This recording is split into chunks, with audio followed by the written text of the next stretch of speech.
Hi, welcome to this edition of the New York Medical College Faculty Book Corner. I'm Marie Ascher, and I'm here today with Dr. Harriette Mogul, who is the Director of Research in the Division of Adult Endocrinology. And she has authored a very important book, which is now in its second edition, titled Totally revised. Syndrome W, A Woman's Guide to Reversing Midlife Weight Gain. I just want to tell you, this book, for me, having picked it up, I heard about it last edition and didn't read it. I think I've reached that age where I'm starting. I'm glad you didn't read the other edition. So this book's been, when I read it, I'm like, this feels like it answers to me so many questions, not just for myself in terms of having put on, some midlife weight, but also for other people I see around me who I see working out all the time and watching what they eat and still having struggles with their weight. So recently I've been telling everyone Thank you. about your book. So why don't you tell us a little bit about Syndrome W in general and how you came to learn about it. Well, I like the way you ask those questions. I really learned about Syndrome W by listening to women. And what happened was, and actually the power of the press was very important in this, we opened a menopause center in the mid-90s because no one was really addressing menopause in what I thought was a scientific way. They just were dismissing symptoms. They weren't looking at what women were having to say. And menopause was just a great opportunity to do a health risk appraisal, to talk about going through the rest of one's life, because we do have a good life expectancy. So we opened a menopause center, and to our great good luck, and thanks to the Public Relations Department of New York Medical College, the New York Times did an article on it, which was the first page of the Westchester section. And by Friday, following that Sunday edition, we had over 300 calls for women who wanted to hear more about menopause. So that's kind of a subject for another day, but that's the seg into Syndrome W. What we did is we asked these women what kinds of complaints they had, looked at their health history, their family history, their habits, and discovered that women did not complain about hot flashes. 90% of the women that we saw complained about weight gain. And this was like, well, no one has ever described this. I was really astonished. At the same time, the women's health study from the nurses' health study, I should say, from Harvard, had just published the fact that weight gain in women was very significant, and that it wasn't this trivialized issue about, what was going to happen as they aged. It was about a risk for diabetes, a risk for heart disease, what they call all-cause mortality. So we were very concerned about this. And as part of the evaluation in menopause, we did a glucose tolerance test and discovered that women gained weight sort of in two file formats. They either gained weight around their waist, and we had some inkling of that. That was not an original observation. Or they gained it all over their body. I'm here to tell you I don't have Syndrome W. I have weight all over my body. But we found women that were even very thin that had this increasing waist, and those women turned out to have a much higher rate of what we call white coat hypertension, blood pressure elevations in the doctor's office, and they also had normal blood sugars and elevated insulin levels. So we were able to coordinate what we now have called this syndrome, Syndrome W. It's weight gain, waist gain, accumulation of inches around the waist, and white coat hypertension, which is an elevation of blood pressure in the doctor's office. And all of that relates to the underlying metabolic condition, which is an elevation in insulin. At the same time, your blood sugars remain in the normal range.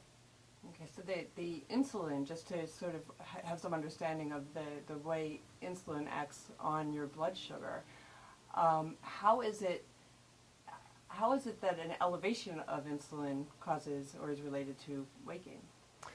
Well, it sounds like a very simple question, and it has a relatively simple answer, but we really don't have all of the underlying, what we call pathophysiology, worked out. But here's sort of the scheme of things. What happens when you gain weight, particularly if you gain it around the waist, the insulin that your body produces stops working as efficiently as it had, and your body really is very clever. It just makes more insulin, which seems perfectly fine, except that insulin has an independent life of its own. It stimulates appetite. We know that from many, many studies. and it also causes additional weight gain. So you end up with a sort of vicious cycle, which is actually outlined in the book, if I could lay my fingers on the exact page, but I won't take your time to do that. So you have a vicious cycle of weight gain, elevated insulins, increased appetite, storage of fat, and more weight gain. It's this progressive, unremitting cycle. Now, what was special about the data that we saw is the women that we talked to exercised. 90% of them exercised. And these were healthy women. These were not women who really were sitting in a clinic who had no access to information about health. These were healthy women who were exercising, and they still were gaining weight. And so that was the first clue that maybe we didn't have this right. What percentage of women do you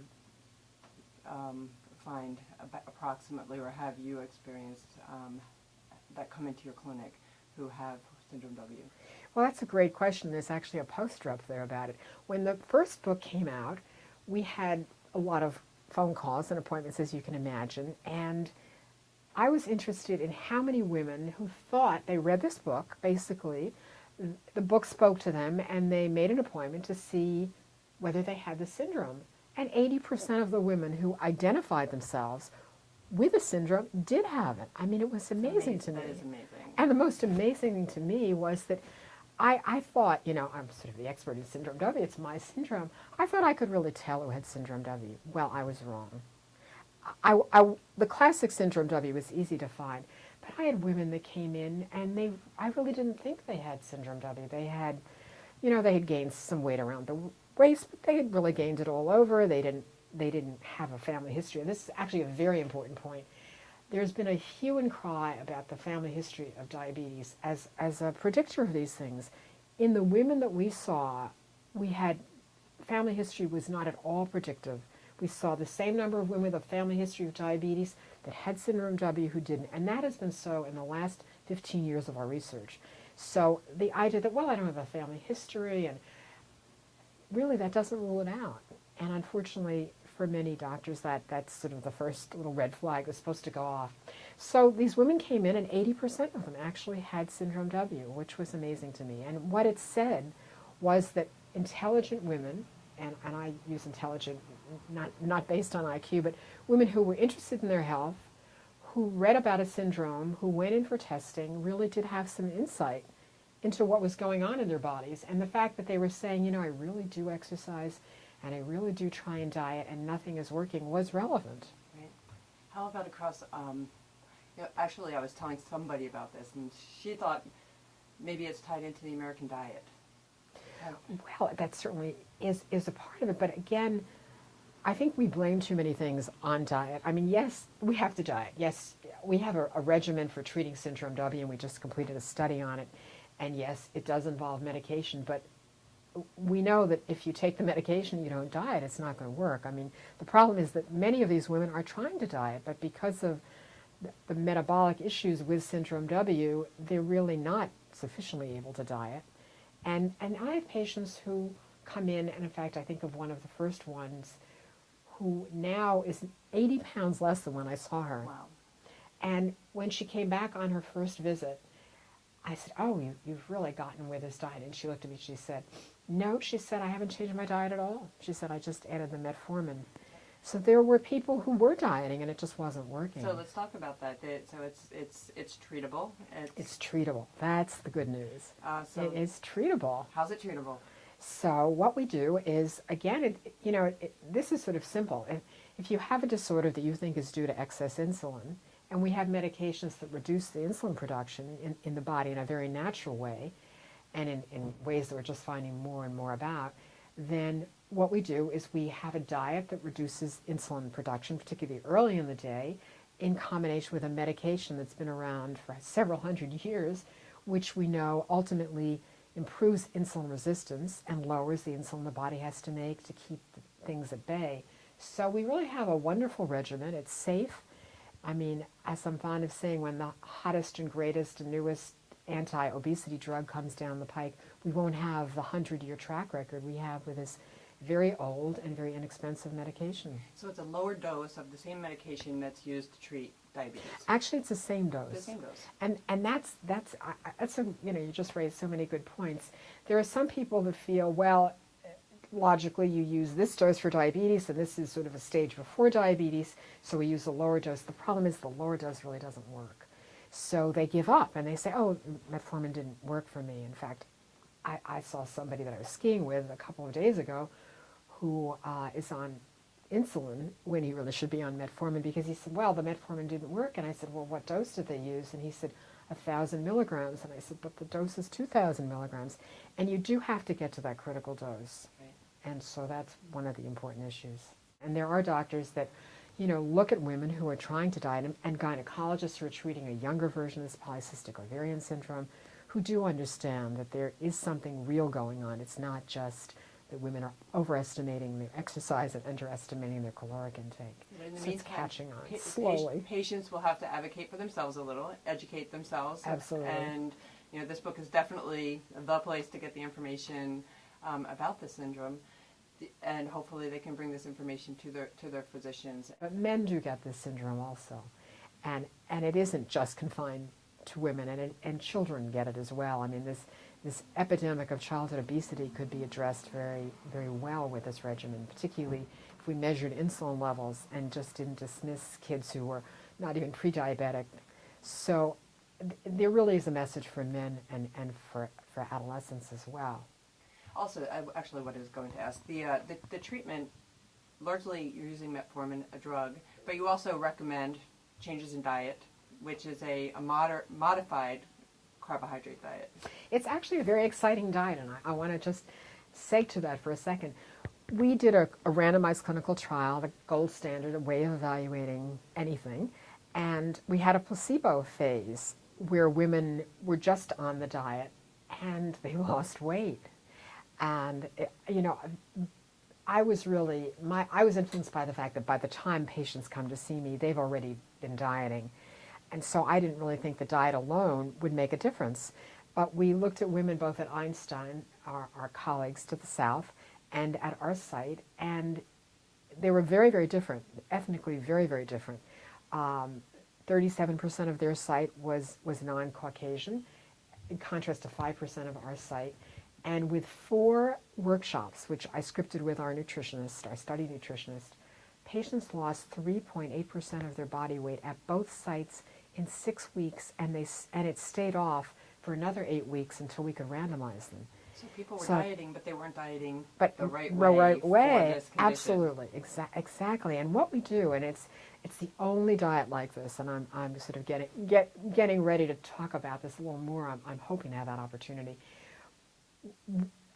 In the pyramid that we use, you have carbohydrates, because people really can't live in a carbohydrate-free world. I'm talking about starches now. I'm not talking about the good carbohydrates in fruits and vegetables, which are very much a part of the diet. But the unique feature of our diet is that you have, and I should say dietary plan, because I don't like the word diet, is you have your carbs later in the day. And what that does is, we know from studies that other individuals have done, some very elegant studies, the hormones that make you hungry rise rapidly in response to a carbohydrate meal. If you have a high-protein breakfast with some fruit, we do believe in a low glycemic index diet, although what we've tried to do is simplify dieting so that you don't have to sit there and count every calorie. We teach portion control and all the good things that most nutritionists, all nutritionists in this country do. But the differentiating feature in our diet is those carbs later in the day, so you can have pasta every night in moderation. But no bagels for breakfast. But no bagels for breakfast, or pancakes, or waffles. I think it's very enlightening when you travel, and I've been fortunate to do a little bit of traveling since my husband retired, and you see the way the rest of the world eats breakfast, and you come back to the United States. I mean, when you go to India or China or Vietnam, people don't eat bagels and waffles and pancakes, although that's changing sadly a little bit. But they have pretty much the same thing that they eat for lunch, for breakfast. Fish and and it's broth. much healthier and much better in terms of preventing diabetes. Okay, well, this is fantastic. I'm so happy Thank you that for you doing agreed this. to do this with us. Oh, I'm thrilled. And we're going to get you on YouTube. And so, just again, the book, important book, Syndrome W, A Woman's Guide to Reversing Midlife Weight Gain by Dr. Harriette Mogul. All profits to research.